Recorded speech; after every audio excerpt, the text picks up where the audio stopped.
Hey everyone, hope you're doing well. Man, do I have a knife to share with you today. This is probably one of the craziest yet most awesome folding knives I have ever personally handled.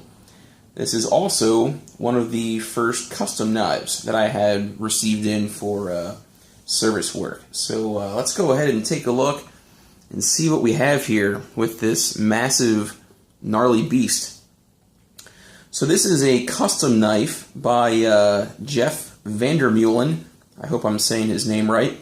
And this is called his Double Homicide. So, yeah, let that sink in there for a second. You certainly wouldn't want to be caught, on the wrong side of the law with this in your pocket. What do you have? Oh, this is just a double homicide. Yeah, let me know how that goes with the police. But anyways, so my customer, contacted me, and he said he had a few knives he wanted to send, and this was one of them. And, after taking a look at all the knives he sent a few other customs. This one kind of stood out to me and was by far my favorite of the lot, so I wanted to do a individual video on this knife, just kind of showing it to you guys and talking about it. Not so much a review, but, given that it's a pretty special custom knife, definitely wanted to give it a little bit of video time. So let's look into some of these specifics here.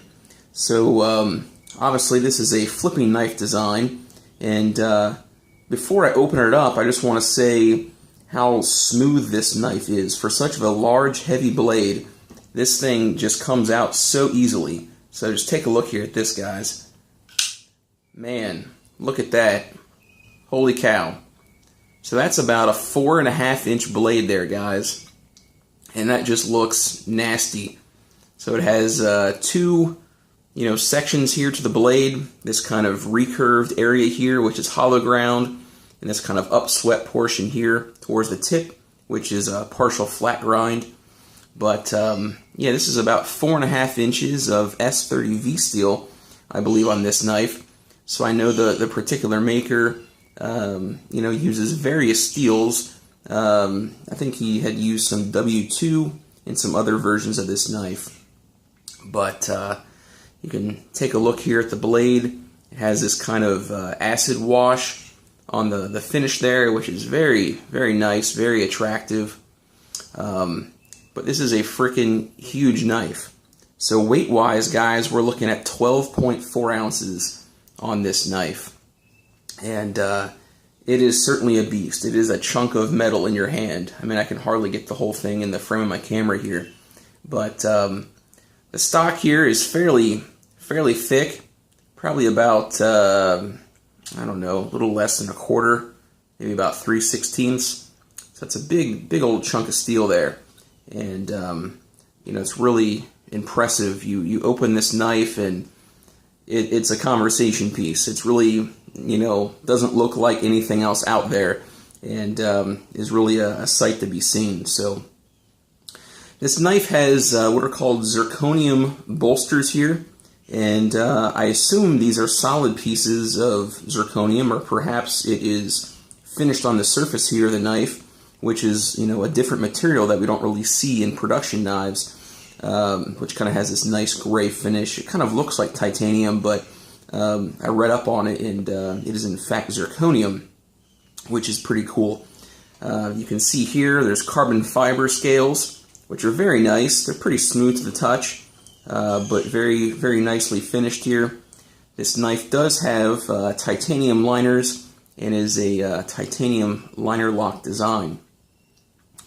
So if we flip the knife over here and take a look at this pocket clip, I mean, holy man, look at that. I mean, that is crazy. So this is actually what they call a Timascus or a Mokutai finish here, which is basically like a folded titanium metal, kind of like Damascus, but with titanium. And then they apply, I imagine, a heat treat to it, which the various metals kind of turn different colors as they heat that knife up. But, yeah, just crazy knife, really cool to see things like this in person. It's definitely not something you see every day. From what I understand, Jeff is a relatively young and newer knife maker. I tried to find some information on him, and from what I could gather, I think he started professionally making knives somewhere around 2013. So he's been doing this for 3 or 4 years professionally. I'm sure he had been a knife enthusiast for many years before that, before he started to make his own designs. But I want to talk about the action of this knife a little bit before I get too far along here, and I can just show you guys just how functionally impressive this knife really is. Let me come up just a tad here so I can get all this in camera. But for a 4.5-inch blade that's this big and this heavy, this flipping design is incredible. So this knife flips as good as anything I've ever seen. You just right here, put your finger there, just comes right out. It's completely effortless. I believe this has bearing washers inside of the pivot there, which probably aids in its smoothness. But just mechanically, the placement of the flipper tab, the angles and geometry, so forth, it really requires nothing to get this knife to come out, which is a really great thing. But the smoothness is also really, really good. So there's absolutely no stick with the lock. If you disengage it, I'll just show you just a little bit here. I mean, it just falls right closed. I can hardly get the thing in camera or in view here. But hopefully that comes across. Just the smoothness of that knife. It's just, really a thing of beauty. The engineering behind, the folding and closing of this knife. Something that's really nice about this also is the blade itself is not really, messed up with any markings or advertisements. You can see just that V mark there for Jeff's maker mark, which is really, really pretty cool. And, just gives it really that custom look that you'd expect on a knife of this caliber. The edge itself, this portion is very thin. This hollow ground portion here is very thin, which is good geometry. Gets a little bit thicker up here towards the tip. You can kind of see that bevel gets a little more narrow towards the tip there. But I basically wanted to follow kind of the factory, or hate to say factory, but original, grinds and angles on a knife like this. Some knives, custom knives like this, they're collected, they're traded. In this particular case, though, with my customer, he actually carries and uses this knife, which is amazing. To carry and use a knife of this size and just look is, pretty, I'm going to say ballsy, I guess you could say. But, it's really cool to see, a custom knife that's of this much value and that people carry it and use it. You can see there's some scratches here on these bolsters from, just carrying it and using it. And he's like, it's a knife and it's supposed to be used, and I'm going to carry it and use it. So that's pretty darn awesome. But, for most of us, this is a really impractical knife, trying to carry something of this size and even just opening packages and things like that. It's a little impractical, but at the same time, it's, incredibly awesome. And I think all of us who are knife enthusiasts, if you, see this knife or held this knife, or, it'd be like, I want one. That thing is awesome. So definitely I would, if I had the money, I would probably keep one of these around as just a conversation piece, most likely. Just because it's just, really, really cool, from a design and, just kind of a mechanical standpoint, kind of representing some of the best that, some of the current knife makers are able to produce. Before I forget, I wanted to talk more about the blade. So I got off topic here. I get a little excited.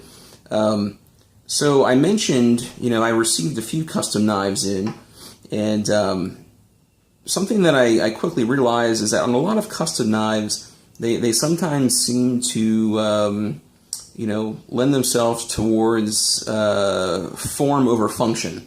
So their aesthetics are kind of the most important thing, the materials, and I think sometimes the overall, utility or function of the knife is sometimes forgotten. So you often find custom knives that have very thick blade stocks, like maybe a 1/4 inch or more. They have very steep grinds on them, so they're very thick behind the edge. And frankly, they just don't cut very well. They don't function very well. And for me personally, that is kind of, something I'm not really into with knives. I think first and foremost, they should be, tools and function as a knife. Particularly with a custom knife. I mean, you're paying a lot of money. For example, this knife is well over $1,000, and for that amount of money, I would expect that a knife would cut and it would do it very well.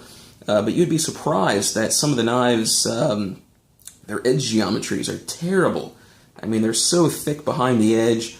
The angle is so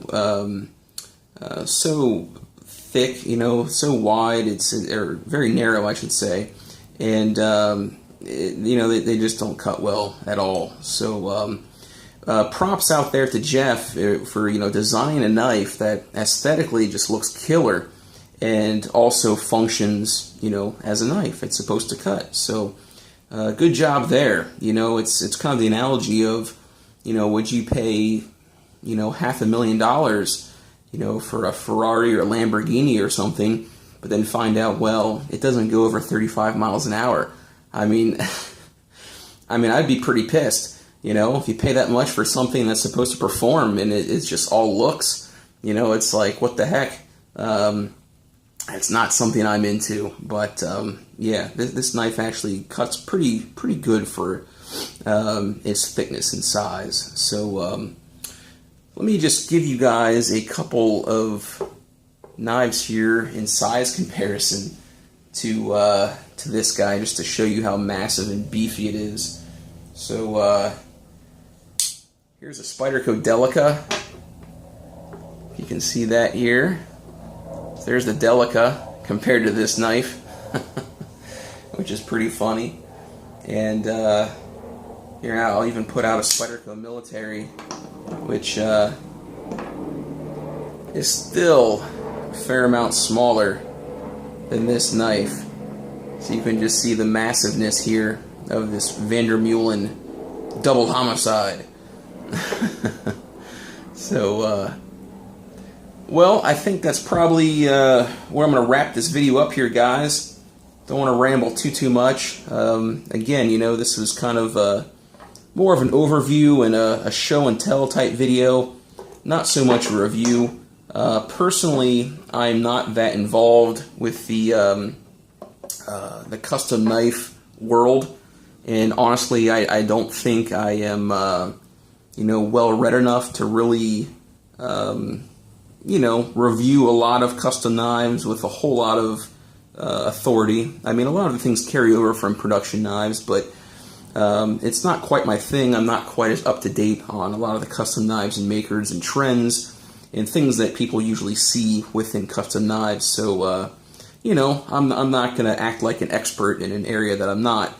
And, perhaps as I see more custom knives and I become more familiar with them and some of the makers, I can give you guys maybe a little bit more, insight on some of these. But for now, I'm just going to kind of keep them as overview type videos and, kind of show and tells.